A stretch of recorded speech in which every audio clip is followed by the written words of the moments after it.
Good morning dear students. આજે આપણે નવો ટોપિક શીખવા જઈ રહેલા છે. તે છે વાયુના ઘન પર અધિશોષણને અસર કરતા પરિબળો. માટે અહીંયા આપણી પાસે અધિશોષિત વાયુ છે, જે ઘન અધિશોષકની સપાટી પર અધિશોષણ પામે છે.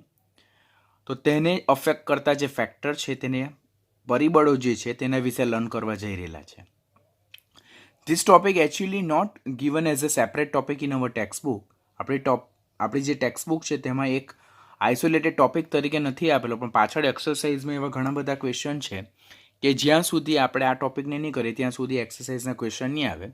એ એક્સરસાઇઝના ઓલરેડી નંબર મેં મેન્શન કર્યા છે. દેટ ઇઝ એક્સરસાઇઝ નંબર 5.3, 5.4, 5.6 અને 5.8. એટલે આજના લેક્ચરમાં આપણને આટલી એક્સરસાઇઝના આન્સર આ ટોપિક દ્વારા ખબર પડશે. નીટ પોઈન્ટ ઓફ વ્યૂ, બરાબર, this is one of the very important topic. તો એને આપણે ડિટેલમાં લર્ન કરીએ. પહેલું પોઈન્ટ, અહીંયા અધિશોષિત વાયુ છે અને અધિશોષક ઘન છે. એટલે ઘન અધિશોષકની સપાટી પર વાયુનું અધિશોષણ થાય છે, બરાબર. હવે પહેલું ફેક્ટર જે છે તો અધિશોષકના સ્વભાવ અને સંપર્ક સપાટીનું ક્ષેત્રફળ. એટલે જ્યારે કોઈ પણ ઘન પદાર્થની સપાટી પર વાયુનું અધિશોષણ થાય તો તે ફર્સ્ટ કોના પર ડિપેન્ડન્ટ થાય? That is depend upon the factor of that is depend upon the nature of the adsorbent. એટલે અધિશોષકના સ્વભાવ પર અને જે કોન્ટેક્ટ સરફેસ એરિયા જે છે, સંપર્ક સપાટીનું ક્ષેત્રફળ છે, તેના પર ડિપેન્ડન્ટ થાય. That is important factor. પહેલો અધિશોષક કેવો હોવો જોઈએ? છિદ્રાળુ હોવો જોઈએ, હેવિંગ રફ સરફેસ, બરાબર. જેટલી છિદ્રની સંખ્યા વધારે હશે તેટલી જ અધિશોષણની માત્રા કેવી હશે? વધારે હશે. બિકોઝ છિદ્રની સંખ્યા જેટલી વધારે હશે તેટલો અધિશોષિત વાયુ એ છિદ્રમાં સમાઈ શકે, તેટલું અધિશોષણ વધારે થશે. બીજું, આ અધિશોષકના છિદ્રનું કદ એ અધિશોષિત વાયુના અણુના કદ કરતાં મોટું હોવું જોઈએ. કેમ? શા માટે? જો આ અધિશોષક છિદ્રનું કદ એ જે વાયુનું અધિશોષણ થવાનું છે તેના કરતાં નાનું હોય તો વાયુ એ છિદ્રમાં સમાઈ શકશે નહીં, પરિણામે અધિશોષણ નહીં થશે. એટલા માટે અધિશોષકના છિદ્રનું કદ એ અધિશોષિત વાયુના અણુના કદ કરતાં મોટું હોવું જોઈએ, જેથી એમાં આ કદ કરતાં નાના કદના વાયુનું અધિશોષણ થઈ શકે છે. અધિશોષણની માત્રા એ ડાયરેક્ટલી પ્રપોર્શનલ ટુ સંપર્ક સપાટીનું ક્ષેત્રફળ. એટલે જેટલું સંપર્ક સપાટીનું ક્ષેત્રફળ વધારે હશે તેટલું જ અધિશોષણની માત્રા વધારે હશે. શા માટે એવું? તો આપણી પાસે એક ચારકોલનો ટુકડો છે અને એક ચારકોલના ટુકડાનું આપણે પાવડર કરેલું છે. તો પાવડર સ્વરૂપ જે છે તેમાં સંપર્ક સપાટીનું ક્ષેત્રફળ વધી ગયું. તો જેટલું સંપર્ક સપાટીનું ક્ષેત્રફળ વધી ગયું તેટલું જ જે આપણા સપાટી પરના જે સરફેસ ફોર્સિસ છે, બરાબર, તેને લીધે અધિશોષણની માત્રા કેવી થઈ જાય? વધી જાય છે. સંપર્ક સપાટીનું ક્ષેત્રફળ જેટલું વધારે તેટલું અધિશોષણની માત્રા કેવી થશે? વધારે થશે. એને કારણે જ ફાઇનલી ડિવાઇડેડ સબસ્ટન્સ જે છે, એટલે કે પાવડર સ્વરૂપમાં જ્યારે અધિશોષક હોય તો તેના દ્વારા ખૂબ જ વધારે માત્રામાં અધિશોષણ થઈ શકે. કોના કરતાં? જ્યારે એ જ સબસ્ટન્સ કોમ્પેક્ટ ફોર્મમાં છે. એટલે મારી પાસે ચારકોલનો ટુકડો હોય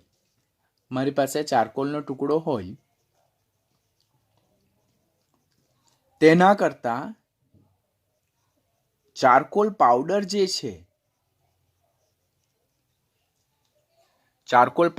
છે તો તેમાં અધિશોષણની માત્રા મને કેવી જોવા મળશે? વધારે મળે. કારણ કે આમાં સંપર્ક સપાટીનું ક્ષેત્રફળ વધી જાય તેટલી જ સપાટી પરના અણુઓ અધિશોષિત વાયુના વધારે સંપર્કમાં આવશે, તેમના વચ્ચે વધારે બંધ બનશે અને એ પરિણામે અધિશોષણની માત્રા વધી જશે, બરાબર.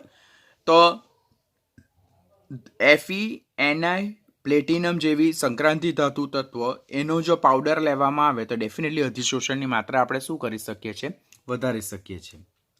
ચારકોલ અને સિલિકા જેલ જે છે તો તે એક્સેલન્ટ એડઝોર્બન્ટ છે. શા માટે? બિકોઝ તેમનું બંધારણ કેવું છે? અતિ છિદ્રાળુ છે, બરાબર. તેમનું સંપર્ક સપાટીનું ક્ષેત્રફળ પણ કેવું છે? ઘણું વધારે છે. એટલા માટે ચારકોલ અને સિલિકા જેલ એ શ્રેષ્ઠ અધિશોષક છે. આવો ક્વેશ્ચન પૂછાઈ શકે આપણને કે ચારકોલ એ શ્રેષ્ઠ અધિશોષક છે, કારણ કે આપણને 4 ઓપ્શન આપેલા હોય તો તેમાંથી 2 તો આપણને ખાસ આવડવા જ જોઈએ. તેનું બંધારણ કેવું? છિદ્રાળુ છે અને તેનું સંપર્ક સપાટીનું ક્ષેત્રફળ કેવું છે? વધારે છે. બીજો એક પોઈન્ટ યાદ રાખવાનો તો તે છે વિશિષ્ટ ક્ષેત્રફળ અને વિશિષ્ટ અધિશોષણ. સ્પેસિફિક સરફેસ એરિયા એટલે શું? તો વિશિષ્ટ ક્ષેત્રફળ એટલે શું? તો જ્યારે કોઈ અધિશોષક હોય તેનું કેટલું વજન? 1 ગ્રામ.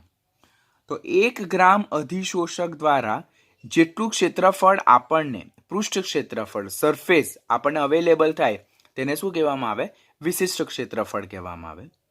કોઈ પણ અધિશોષકના 1 ગ્રામ જથ્થા દ્વારા પ્રાપ્ય પૃષ્ઠ ક્ષેત્રફળને વિશિષ્ટ ક્ષેત્રફળ કહેવામાં આવે છે.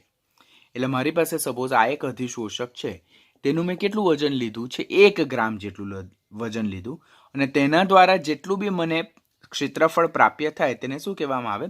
વિશિષ્ટ ક્ષેત્રફળ કહેવાય. વિશિષ્ટ અધિશોષણ એટલે શું? જેને સ્પેસિફિક એબ્ઝોર્પ્શન કહેવામાં આવે, સ્પેસિફિક અધિશોષણ કહેવામાં આવે. બરાબર. તો 1 ગ્રામ અધિશોષક દ્વારા અધિશોષણને શું કહેવાય? વિશિષ્ટ અધિશોષણ. અહીંયા બંને વર્ડ જે છે તો એકબીજાના પર્યાય છે. વિશિષ્ટ ક્ષેત્રફળ એટલે 1 ગ્રામ અધિશોષક દ્વારા પ્રાપ્ય પૃષ્ઠ ક્ષેત્રફળ, તેને વિશિષ્ટ ક્ષેત્રફળ કહેવામાં આવે. આ બંને શબ્દો ધ્યાનથી સમજજો, બીકોઝ આના પછી આપણે એડઝોર્પ્શન આઇસોથર્મ એટલે અધિશોષણ સમતાપી જોવાના છે. તેમાં બંને શબ્દો આપણને પાછા મળશે. ઘણા સ્ટુડન્ટને તો આખો ટોપિક કવર થઈ જાય ત્યાર પછી પણ નહીં ખબર હોય કે વિશિષ્ટ ક્ષેત્રફળ ઓર વિશિષ્ટ અધિશોષણનો મિનિંગ શું છે. તો વિશિષ્ટ ક્ષેત્રફળ એટલે જ્યારે કોઈ અધિશોષકનું વજન આપણે 1 ગ્રામ લીધું હોય તો તેના દ્વારા જે આપણને પૃષ્ઠ ક્ષેત્રફળ પ્રાપ્ય થાય તેને વિશિષ્ટ ક્ષેત્રફળ કહેવાય. અને આ વિશિષ્ટ ક્ષેત્રફળ દ્વારા થતા અધિશોષણને વિશિષ્ટ અધિશોષણ એટલે 1 ગ્રામ અધિશોષક દ્વારા થતા અધિશોષણને આપણે વિશિષ્ટ અધિશોષણ કહીએ છીએ. પછી બીજું આપણે ટર્મ યાદ રાખવાનું, અધિશોષણની માત્રા, જેને એક્સટેન્ટ ઓફ એબ્ઝોર્પ્શન કહેવામાં આવે છે. જેને આપણે કયા સિમ્બોલ દ્વારા દર્શાવીએ છીએ? x/m વડે દર્શાવીએ. જ્યાં x એ અધિશોષિત વાયુનું દળ છે અને m એ અધિશોષકનું દળ છે. અને વિશિષ્ટ ક્ષેત્રફળ માટે m કેટલું લેવાનું? આપણે 1 ગ્રામ લેવાનું છે.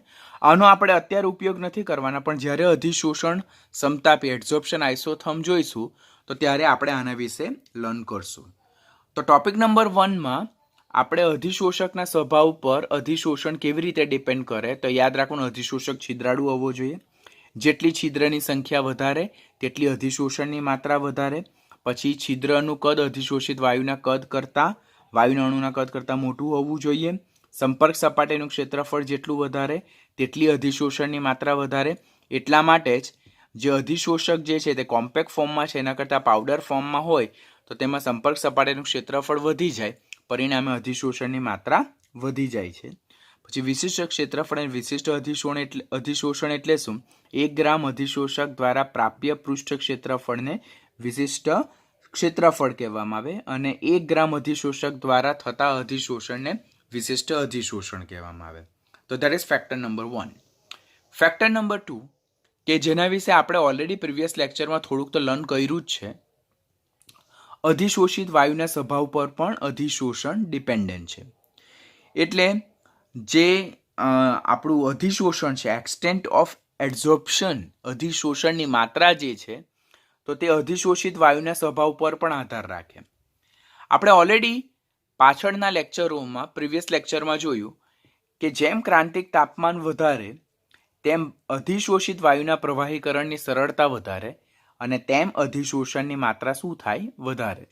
આમ અધિશોષણની માત્રા એ અધિશોષિત વાયુના પ્રવાહીકરણની સરળતાના સમપ્રમાણમાં છે અને વાયુના પ્રવાહીકરણની સરળતા એ ક્રાંતિક તાપમાનના સમપ્રમાણમાં છે. ક્રાંતિક તાપમાનને શું કહેવામાં આવે? TC કહેવામાં આવે છે.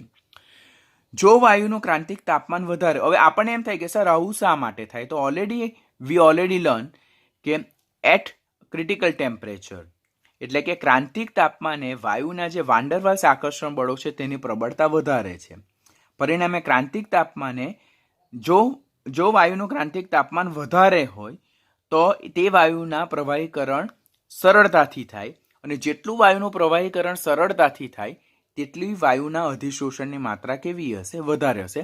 તો પહેલાં આપણને આ પોઈન્ટ ખાસ યાદ રહેવું છે કે હાઈ ક્રિટિકલ ટેમ્પરેચર બરાબર will give you more easily liquefaction of gas and will give you more amount of adsorption.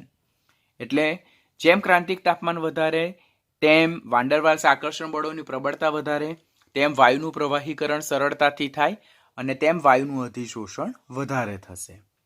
That's why વાયુનું ક્રાંતિક તાપમાન જેટલું વધારે હશે તેટલું વાયુનું પ્રવાહીકરણ સરળતાથી થાય, તેમ આંતરાણવી આકર્ષણ બળોની પ્રબળતા વધી જાય and greater will be the attraction of gas on adsorbent surface.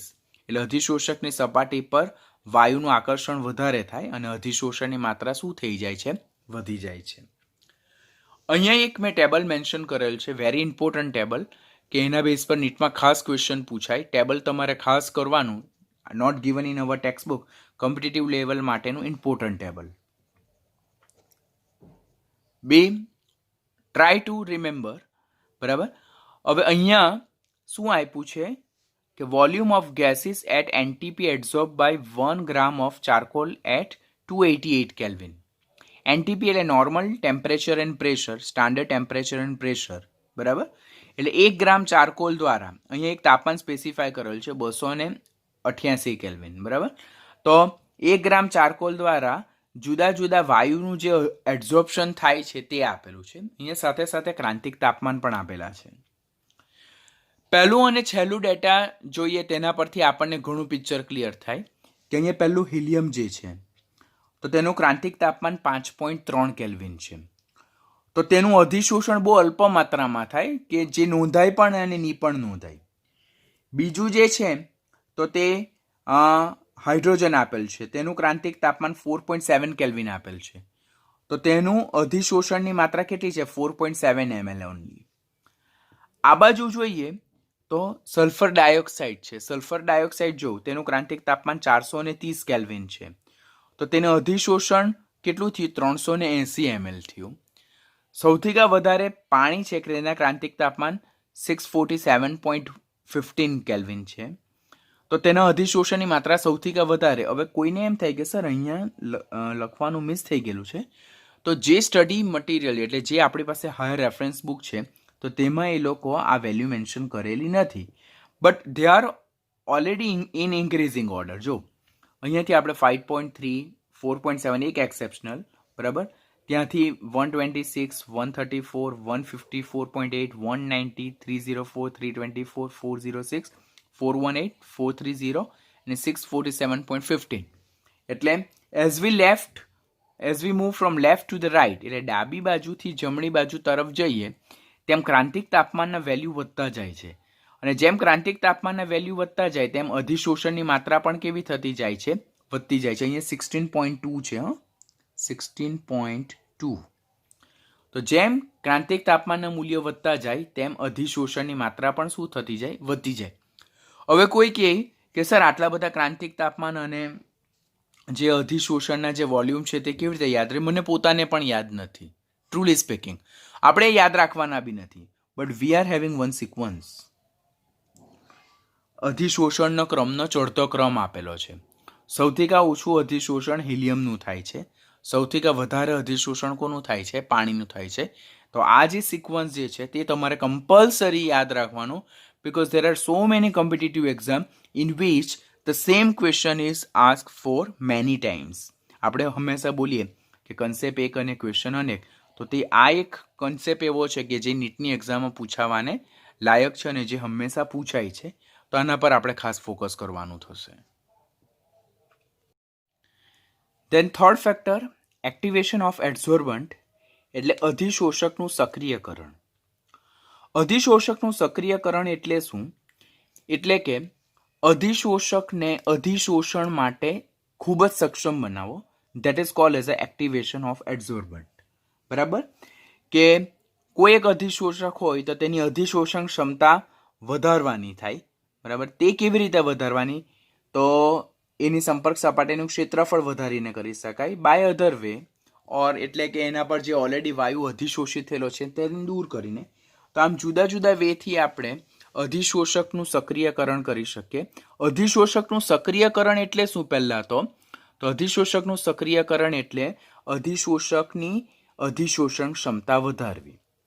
હવે આ અધિશોષકની ક્ષમતા કેવી રીતે વધારી શકાય? તો આપણે અત્યારે જોયું કે અધિશોષણની માત્રા એ અધિશોષકની સંપર્ક સપાટીના ક્ષેત્રફળના સમપ્રમાણમાં છે.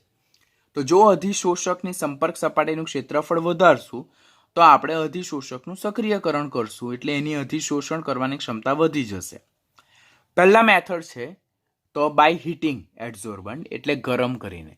ગરમ કરવાથી શું થાય કે ઓલરેડી અધિશોષક જે છે તો તે છિદ્રાળુ છે. એ છિદ્રાળુ હોવાથી એની જે સપાટી પર જે પોર્સ છે, હોલ છે, છિદ્ર છે, તેમાં ઓલરેડી વાતાવરણમાંથી કોઈને કોઈ વાયુનું અંદર એન્ટ્રેપમેન્ટ થઈ ગયેલું હશે. એટલે અધિશોષકના છિદ્રમાં અધિશોષણ એટલે કોઈ આપણે પ્રયોગમાં કોઈ મારી પાસે એક્ઝામ્પલ તરીકે આ એક પીસ છે, ચારકોલ છે, કન્સિડર ઇટ ચારકોલ, બરાબર? તો તેને મારે કોઈ એક પ્રયોગમાં લેવાનો છે, પણ એ પ્રયોગમાં લેવા પહેલાં આ જે અધિશોષક જે છે ચારકોલ છે તેની સપાટી જે છે તેમાં કોઈ બીજા વાયુનું ઓલરેડી અધિશોષણ થઈ ગયેલું હોય તો એની સપાટી તો ઓલરેડી બીજા કોઈ વાયુ દ્વારા ઓલરેડી ભરાયેલી છે, તો એ અધિશોષણના પ્રયોગમાં આવશે નહીં, તો extent of absorptions will be decrease. એટલે કોઈ પણ અધિશોષકને પ્રયોગમાં લેવા પહેલાં first we have to heat it, એટલે એ અધિશોષકને આપણે ગરમ કરવું પડે. ગરમ કરવાથી શું થાય કે જે એના અધિશોષકની સપાટી પર જે પોર્સ છે તેમાં જો કોઈ વાયુનું અધિશોષણ થયેલું હોય તો એ વાયુ સપાટીને છોડીને જતો રહેશે, એટલે પોર્સ એના કેવા થશે? ઓપન થશે, અને છિદ્રો જેટલા ઓપન કન્ડિશનમાં હશે તેટલું જ વાયુનું અધિશોષણ વધારે થશે, તો આપણે એબ્ઝોર્પ્શનની માત્રા વધારી શકીએ. એટલે ગરમ કરીને અધિશોષકની સપાટીમાં રહેલા છિદ્રોમાં જો કોઈ વાયુનું અધિશોષણ ઓલરેડી થયેલું હોય તો તે વાયુને સપાટી પરથી પાછા વાતાવરણમાં મુક્ત કરી શકાય, જેથી અધિશોષકના છિદ્રોને અગેન ઓપન કન્ડિશનમાં લાવી શકાય અને અધિશોષણ માટે સક્ષમ કરી શકાય. સેકન્ડ, અધિશોષકની સપાટી ખરબચડી બનાવીને by making the surface of the adsorbent rough. શું થાય? સપાટી લીસી હશે તો અધિશોષણની માત્રા ઓછી હશે, બીકોઝ લીસી સપાટીમાં છિદ્રો ઓછા હશે. પરંતુ જો સપાટી ખરબચડી બનાવવામાં આવે તો ખરબચડી સપાટી પર છિદ્રની સંખ્યા વધી જાય. તો જેમ સપાટી ખરબચડી બનાવવામાં આવે તો છિદ્ર વધારે બને, તો આપણે અત્યારે જોઈએ કે અધિશોષણની માત્રા એ છિદ્રની સંખ્યાના સમપ્રમાણમાં, તો અધિશોષણની માત્રા વધારી શકાય. અને સપાટીને ખરબચડી કેવી રીતે બનાવી શકાય? બાય મિકેનિકલ રબિંગ, કે આપણે આ રીતે મિકેનિકલ રબ જો કરીએ, બરાબર, બે પથ્થરને કેમ ઘસીએ છીએ તો તે રીતે મિકેનિકલ રબ જો કરીએ તો એનાથી સપાટી ખરબચડી બનાવી શકાય. બાય કેમિકલ એક્શન, કે જેમ કે આરસ પહાણ જે છે, જે કેલ્શિયમ કાર્બોનેટ છે, તેના પર જો આપણે કોન્સન્ટ્રેટેડ HCl નાખશું તો એસિડ અને બેઝ વચ્ચે પ્રક્રિયા થશે અને જે આરસ પહાણની જે સપાટી છે તેમાં છિદ્ર બનશે. એટલે by chemical action and by electroplating. તો આ ત્રણ વેથી આપણે સપાટીને શું બનાવી છે? ખરબચડી બનાવીએ. ખરબચડી બનાવવાથી શું થાય? સપાટી પર છિદ્ર ક્રિએટ થશે, છિદ્રની સંખ્યા વધશે તો અધિશોષણની માત્રા વધશે. Third method, that is by subdividing the adsorbent into smaller pieces. એટલે મારી પાસે આ એક અધિશોષક છે, બરાબર, તો એ અધિશોષકને એટલા જ જથ્થાનો જો પાવડર કરવામાં આવે તો સંપર્ક સપાટીનું ક્ષેત્રફળ વધી જશે, અને સંપર્ક સપાટીનું ક્ષેત્રફળ વધે તો અધિશોષણની માત્રા વધશે. એટલે અધિશોષકને આપણે દળીને પાવડર સ્વરૂપમાં કન્વર્ટ કરી નાખવાનું, કારણ કે કોઈ એક અધિશોષક કોમ્પેક્ટ ફોર્મ કરતાં એના પાવડર સ્વરૂપમાં વધારે અધિશોષણ દર્શાવે, બિકોઝ પાવડર ફોર્મમાં એની સંપર્ક સપાટીનું ક્ષેત્રફળ વધી જાય છે, પરિણામે એની અધિશોષણની માત્રા વધી જશે. અને ફોર્થ જે છે તો that is by removing the gas already adsorb. આપણે હીટિંગ પ્રોસેસમાં ઓલરેડી જોયું કે ગરમ કરવાથી વાયુને આપણે જે વાયુ ઓલરેડી અધિશોષકની સપાટી પર ઓલરેડી ભરાયેલા છે, સમાયેલા છે, અધિશોષણ પામેલા છે, તે વાયુને દૂર કરી શકીએ ગરમ કરીને. બટ જો આપણે શૂન્યાવકાશ કરીએ, વેક્યુમ એપ્લાય કરીએ, તો વેક્યુમ એપ્લાય કરવાથી પણ પ્રેશર 0 સુધી આપણે જઈ શકીએ, sometimes in minus as well. તો વેક્યુમ ક્રિએટ કરવાથી પણ અધિશોષકની સપાટીના છિદ્રમાં રહેલા વાયુઓ એ સપાટીને છોડી નાખશે અને સપાટી આખી કેવી બનશે? પ્યોર બની જશે, બરાબર. તો એ પ્યોર જે એડઝોર્બન્ટની સરફેસ જે છે તો that will show the maximum adsorption. એટલે વેક્યુમ એપ્લાય કરીને પણ આપણે અધિશોષક જે છે તો તેનું સક્રિયકરણ કરી શકીએ અને એને એડઝોર્પ્શન માટે આપણે એક્ટિવ બનાવી શકીએ અને એને અધિશોષણ માટે સક્ષમ બનાવી શકીએ. તો અહીંયાથી ક્વેશ્ચન શું આપણે પૂછાઈ શકે નીટ લેવલ પર કે from the given below by which method adsorption process છે તેને ઇન્ક્રીઝ કરી શકાય ઓર એડઝોર્બન્ટનું આપણે શું કરી શકીએ એક્ટિવેશન કરી શકીએ. તો આ અહીંયા જે મેથડ આપેલ છે તેમાંથી કોઈ પણ આપે તો તે આપણો કરેક્ટ આન્સર હોઈ શકે. તો that's all about the activation of adsorbent. અધિશોષકનું સક્રિયકરણ. અધિશોષકનું સક્રિયકરણ એટલે શું? અધિશોષકને અધિશોષણ માટે સક્ષમ બનાવવું. કેવી રીતે? તો એની સંપર્ક સપાટીનું ક્ષેત્રફળ વધારી કાઢો. ત્યાં જે છિદ્રો છે તેને ખુલ્લી સ્થિતિમાં રાખો. છિદ્રોને ખુલ્લી સ્થિતિમાં કેવી રીતે લાવી શકાય? ગરમ કરીને અને વેક્યુમ એપ્લાય કરીને. અને સંપર્ક સપાટીનું ક્ષેત્રફળ કેવી રીતે વધારી શકાય? બાય ગ્રાઇન્ડિંગ, એટલે પાવડર સ્વરૂપમાં કન્વર્ટ કરી નાખો. ત્યાં સપાટીને ખરબચડી બનાવીને કરી શકાય. The fourth factor, that is pressure, that is also most important one. બરાબર? કે દબાણની અસર તે પણ ખાસ ઇમ્પોર્ટન્ટ છે કે વાયુના ઘન અધિશોષક પર વાયુનું અધિશોષણ એ તેના પર દબાણની અસરને કોના દ્વારા સમજાવી શકાય? તો અધિશોષણ સમતાપી દ્વારા, જેને એડઝોર્પ્શન આઇસોથર્મ કહી શકાય, તેના દ્વારા સમજાવી શકાય છે. હવે એડઝોર્પ્શન આઇસોથર્મ અધિશોષણ સમતાપી એટલે શું? તો નિયત તાપમાન એટલે જે આપણે ટેમ્પરેચર જે છે તે કેવું રાખવાનું છે? તે કોન્સ્ટન્ટ છે. તો અહીંયા ટી વિલ બી કોન્સ્ટન્ટ. નિયત તાપમાન x/m. x/m એટલે એને શું કહેવાય? Extent of એડઝોર્પ્શન. ઓલરેડી અગાડી એ ફેક્ટર જોઈ ગયા છે. x/m શું છે? તો અધિશોષણની માત્રા એન્ડ વર્સિસ p નો જે આલેખ દોરવામાં આવે તેને શું કહેવામાં આવે છે? અધિશોષણ સમતાપી. તો પહેલો કોમ્પિટિટિવ લેવલનો આ ક્વેશ્ચન સિલી ક્વેશ્ચન છે પણ પૂછાઈ ચૂકેલો છે કે નીચેનામાંથી કયો આલેખ એ એડઝોર્પ્શન આઇસોથર્મનો ઉલ્લેખ કરે છે? તો x/m, y અક્ષ પર x/m, જેને અધિશોષણની માત્રા એક્સટેન્ટ ઓફ એડઝોર્પ્શન કહેવાય, વર્સિસ p એટલે x અક્ષ પર શું લેવાનું? આપણે દબાણ લેવાનું. તો x/m વર્સિસ p નો આલેખ જેમાં ટેમ્પરેચર કેવું રાખવાનું? કોન્સ્ટન્ટ રાખવાનું. તો તેને અધિશોષણ સમતાપી કહેવાય. હવે અહીંયા જે આપણી પાસે આલેખ જે છે તેમાં મેં જુદા જુદા ટેમ્પરેચર દર્શાવેલા. દેટ ઇઝ 195 પર એક આલેખ આપણને આવો મળે છે. પછી 244.7 પર કંઈ આપણને આલેખ આવો મળે છે અને 273 કેલ્વિન પર આલેખ આપણને આવો મળે છે. x/m versus p. હવે તેમાં 195 કેલ્વિને જો આપણે આલેખ જોઈએ તો જેમ દબાણ, પહેલાં આવ્યું આ ટેમ્પરેચર જોવાનું 195 કેલ્વિન પર. તો આ એક નિયત તાપમાને આપણે જેમ જેમ દબાણ વધારતા જઈએ તેમ x/m ની માત્રા જો વધતી જાય છે. આ રીતે ગેટિંગ?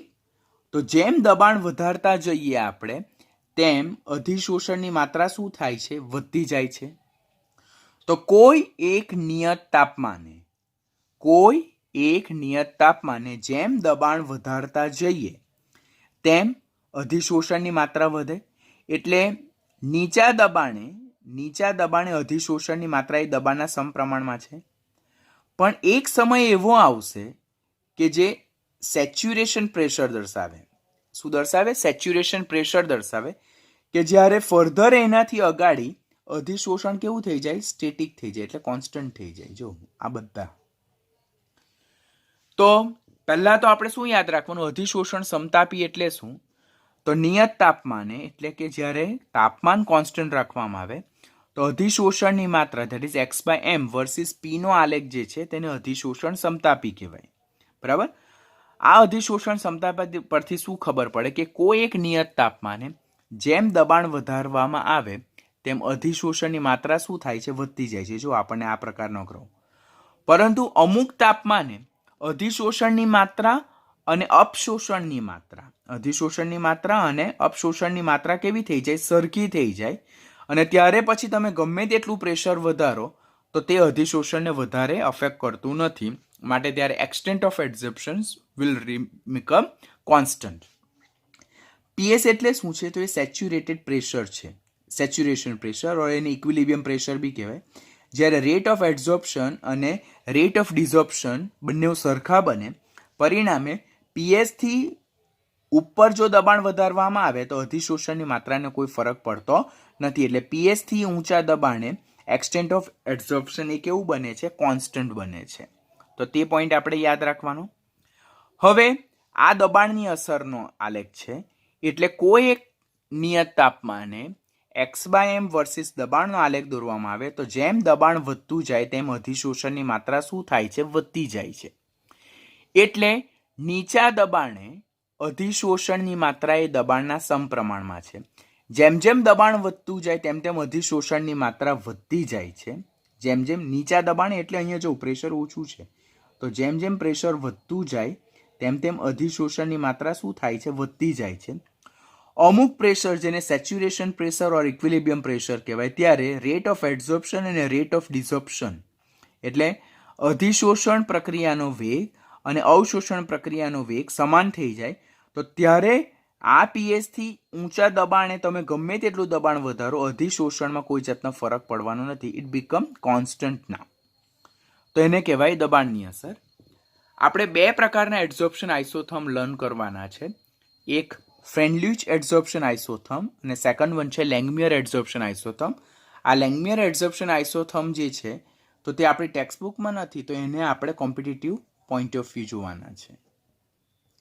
અને આ બંને જે છે તો તે આ ચેપ્ટરના મોસ્ટ ઇમ્પોર્ટન્ટ ક્વેશ્ચન છે કે જેના ઇન્ડિવિજ્યુઅલ લેક્ચરમાં હું તમને એક ફર્સ્ટ લેક્ચરમાં આપણે ફ્રેન્ડલ્યુચ એડઝોર્પ્શન આઇસોથર્મ જોઈશું, એના રિલેટેડ MCQ ન્યુમેરિકલ જોઈશું, અને સેકન્ડ લેક્ચરમાં આપણે લેંગમ્યુર એડઝોર્પ્શન આઇસોથર્મ જોઈશું.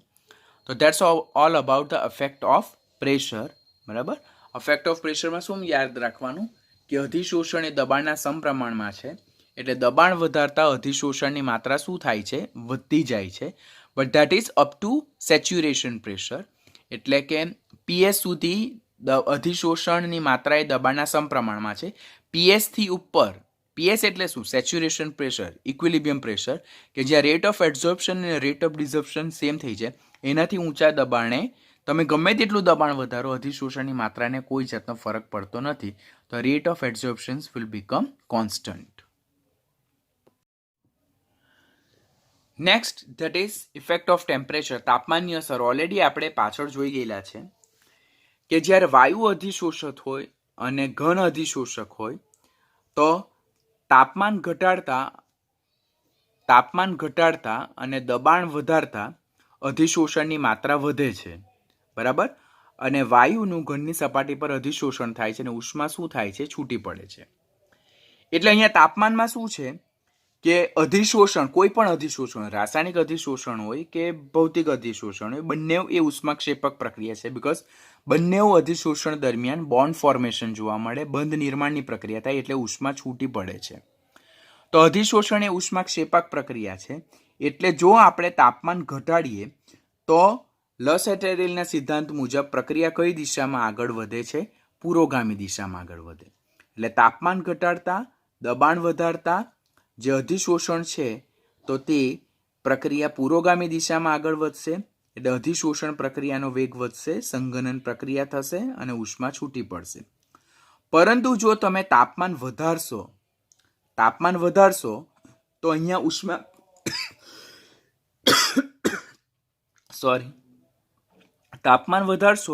ઉષ્મા પ્રક્રિયક તરીકે વર્તે અને પ્રક્રિયા પ્રતિગામી દિશામાં આગળ વધે. પ્રતિગામી દિશામાં આગળ વધે એટલે અધિશોષણની વિરુદ્ધ ઘટના જોવા મળે, જેને અપશોષણ કહેવામાં આવે, ડિઝોર્પ્શન કહેવામાં આવે, ઇવોપરેશન કહેવાય. એટલે વાયુ જે છે તો ઘનની સપાટી પરથી છૂટો પડશે. માટે અધિશોષણ, ભૌતિક અધિશોષણ માટે the most important factor that is law temperature and high pressure. ભૌતિક અધિશોષણ જ્યારે જો જ્યારે વાયુનું ઘન પર અધિશોષણ જો ત્યારે તાપમાન ઓછું અને દબાણ કેવું હોવું જોઈએ? વધારે હોવું જોઈએ. This is favourable condition. આ ખાસ આપણને પૂછાય કે અધિશોષણને સક્ષમ બનાવવા માટે તાપમાન અને દબાણની પરિસ્થિતિ કેવી હોવી જોઈએ? તો નીચું તાપમાન અને ઊંચું દબાણ, ખાસ કરીને ભૌતિક અધિશોષણમાં એ ખાસ યાદ રાખવાનું. રાસાયણિક અધિશોષણમાં ઊંચું તાપમાન અને ઊંચું દબાણ જરૂરી છે. હવે અહીંયા એક બીજો બી ટર્મ કોમ્પિટિટિવ લેવલ પર આવે, હીટ ઓફ એડઝોર્પ્શન, જેને અધિશોષણ ઉષ્મા કહેવાય. તો હીટ ઓફ એડઝોર્પ્શન ઓર અધિશોષણ ઉષ્મા એટલે શું? કે જ્યારે 1 મોલ વાયુનું અધિશોષકની સપાટી પર અધિશોષણ થાય, એટલે મારી પાસે 1 મોલ વાયુ છે, તેનું અધિશોષકની સપાટી પર અધિશોષણ થાય ત્યારે જે ઉષ્મા છૂટી પડે છે, તેને શું કહેવાય? અધિશોષણ ઉષ્મા કહેવાય. હવે અધિશોષણ ઉષ્માક્ષેપક ઘટના છે, તેને કારણે તાપમાનનો વધારો પ્રણાલીને કઈ દિશામાં લઈ જાય? તાપમાનનો વધારો પ્રણાલીને પ્રતિગામી દિશામાં લઈ જાય. પ્રતિગામી દિશામાં એટલે રિવર્સ ડિરેક્શનમાં લઈ જાય, અને એને કારણે અધિશોષણની માત્રા શું થાય? ઘટે. And this is specially true for only physical adsorption. એટલે તાપમાનનો વધારો હિતાવહ રાસાયણિક અધિશોષણ માટે છે. This is true for only physical adsorption, એટલે કે તો તાપમાનનો વધારો થાય તેમ અધિશોષણની માત્રા ઘટે છે. તો એ કોના માટે લાગુ પાડી શકાય? ફિઝિકલ એડઝોર્પ્શન માટે. તો અહીંયા આપણે ખાસ યાદ રાખવાનું કે રાસાયણિક અધિશોષણ એ તાપમાનના સમપ્રમાણમાં છે, જ્યારે ભૌતિક અધિશોષણ એ તાપમાનના વ્યસ્ત પ્રમાણમાં છે. રાસાયણિક અધિશોષણમાં જેમ તાપમાન વધશે તેમ અધિશોષણની માત્રા વધશે, બીકોઝ એક્ટિવેશન એનર્જી વધશે, સક્રિયકરણ ઉર્જા વધશે, જે રાસાયણિક પ્રક્રિયાને કમ્પ્લીટ થવા માટે જોઈએ. ભૌતિક અધિશોષણમાં તાપમાન વધારવાથી પ્રણાલી એનું સંતુલન જે છે તો રિવર્સ ડિરેક્શનમાં આગળ વધે. તો જે વાયુનું અધિશોષણ થયેલું છે તે સપાટી પરથી છૂટો પડી જશે. પરિણામે ભૌતિક અધિશોષણ માટે તાપમાનનો વધારો હિતાવહ નથી, રાસાયણિક અધિશોષણ માટે તાપમાનનો વધારો હિતાવહ છે. બરાબર? એના માટે નીચે બધું એક્સપ્લેનેશન આપેલું છે, જે આપણે સમજાવ્યા છે તે જ છે. અહીંયા એક એક્સ્ટ્રા પોઈન્ટ આપણે શીખવાનો થાય, ધેટ ઇઝ અધિશોષણ સમદાબી, જેને એડઝોર્પ્શન આઇસોબાર કહેવાય. It is also important for competitive exam. NEET exam માટે ખાસ યાદ રાખવાનું, આના પૂછાય છે નીટની એક્ઝામમાં. અધિશોષણ સમદાબી એટલે શું? સમદાબી એટલે પ્રેશર કોન્સ્ટન્ટ, નિયત દબાણ લખ્યું છે જો. તો here P will be constant. તો નિયત દબાણે x/m વર્સિસ T નો જે આલેખ છે તેને શું કહેવાય? એડઝોર્પ્શન આઇસોબાર. આપણે અત્યારે એડઝોર્પ્શન આઇસોથર્મ જોયું. શું જોયું? એડઝોર્પ્શન આઇસોથર્મ. એડઝોર્પ્શન આઇસોથર્મ જેને અધિશોષણ સમતાપી, એટલે નિયત તાપમાને x/m વર્સિસ P નો આલેખ હોય. x/m એટલે અધિશોષણની માત્રા, એક્સટેન્ટ ઓફ એડઝોર્પ્શન.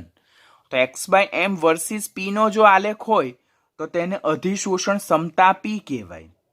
અને x/m વર્સિસ T નો આલેખ હોય અને P કોન્સ્ટન્ટ હોય તો એને શું કહેવાય? અધિશોષણ સમદાબી. હવે અહીંયા ફિઝિસોપ્શન અને કેમિસોપ્શન એટલે કે ભૌતિક અધિશોષણ અને રાસાયણિક અધિશોષણ માટે જે એડઝોર્પ્શન આઇસોબાર છે તે આપણે યાદ રાખવાના. Both are important. બંને પૂછાય છે.